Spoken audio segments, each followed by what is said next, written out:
2011 সালের 11ই জানুয়ারি তারিখে সকাল 9টা নাগাদ আরতি সেনগুপ্ত বলে এক ভদ্রমহিলা এইখান দিয়ে হাঁটছিলেন। সেই সময় টাটা এস বলে একটি পৌরসভার গাড়ি, মানে ওই মডেলের গাড়ি ব্যাক করছিল। আপনাকে একটু বলবো ক্যামেরাটাকে এদিকে প্যান করতে। এদিকে আপনি যদি প্যান করেন দেখতে পাবেন একটা গাড়ি যদি কেউ ঘোরাতে চায় তাহলে এটা অনেক সুলভ জায়গা গাড়িটা ঘোরানোর জন্য, কিন্তু গাড়িটা তাকে এখানেই ঘোরাতে হলো। আরতি দেবী যত এদিকে ঢুকে আসছেন তত গাড়িটা পেছনে পেছনে ওনাকে চেপে দিচ্ছেন। এখানে আপনি দেখতে পাচ্ছেন এই গাছের উঁচু উঁচু শিকড়, এই শিকড়গুলো ছিল সব থাকা সত্ত্বেও কিন্তু এখানেই ওনাকে এসে চেপে দেওয়া হয়। চেপে দেওয়ার পর উনি আধ ঘন্টা 1 ঘন্টা ছটফট করেছেন। 10টা নাগাদ ওনাকে তুলে নিয়ে যাওয়া হয় নিকটবর্তী আরজিকর হসপিটালে, যেটা সামান্য দূরত্বে, 1 কিলোমিটারেরও কম দূরত্বে। সেখানে উনি প্রাণ ত্যাগ করেন এবং তার ছেলেকে 11টা নাগাদ জানানো হয় যে তোমার মা কিন্তু মারা গেছে। এখন এই জায়গা থেকে কয়েকখানা প্রশ্ন আসছে।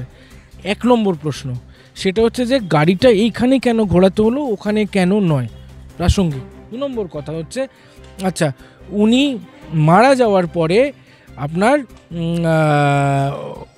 ওনাকে কেউ তুললো না কেন? লোকজন তো ছিল, গার্ড ফার্ড সব ছিল, একটা ঘেরা এলাকা ছিল, অনেক লোক আসার কথা ছিল, কেউ তুললো না কেন?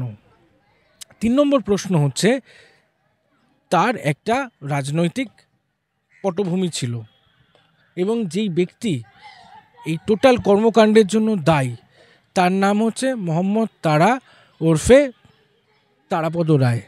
এবারে কোনো ব্যক্তির নাম যদি মোহাম্মদ তারা হয়, তার নাম বিল্টু, সিন্টু, কিল্টু, বাবন, বাপি, অনেক কিছু হতে পারে। তারাপদ রায় তো হবে না, মানে মোহাম্মদ তারার ডাকনাম তো তারাপদ রায় হবে না। এবং তার ভোটার আইডি এবং তার ড্রাইভিং লাইসেন্স যাচাই করে দেখা যায় যে ভোটার লিস্টে কিন্তু তার নাম নেই, তার ড্রাইভিং লাইসেন্সটাও জাল।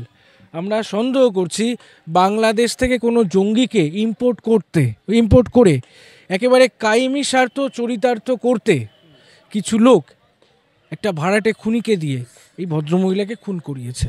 এবং আমরা খুব নিষ্কলুষ ভাষায় বলছি, আমরা কিন্তু এই মোহাম্মদ তারার ফাঁসি চাই। রোহিঙ্গা এবং বাংলাদেশি মুসলমান রয়েছে, আপনি একটু ক্যামেরাটা নিয়ে আশেপাশে ঘুরুন, দেখবেন প্রচুর বস্তি আছে, সব রোহিঙ্গা এবং বাংলাদেশি। এমনকি ভবঘুরেদের জন্য কিছু আপনার হাউস বানানো আছে, সেগুলোও কিন্তু ওরা কভার করে নিয়েছে। পুরো অঞ্চলটা রোহিঙ্গা এবং বাংলাদেশি মুসলমানদের দ্বারা পরিবৃত। এইখান থেকে কবে স্থানীয় নিবাসীরা বেরোতে পারবে আমার জানা নেই। প্রশাসন এই ব্যাপারে দৃষ্টিপাত করুক এবং এই মামলার নিষ্পত্তি করুক, এবং যে বা যারা এই পরিকল্পিত খুনের সঙ্গে যুক্ত তাদের ইমিডিয়েট শাস্তি, শুধু না ফাঁসি হোক।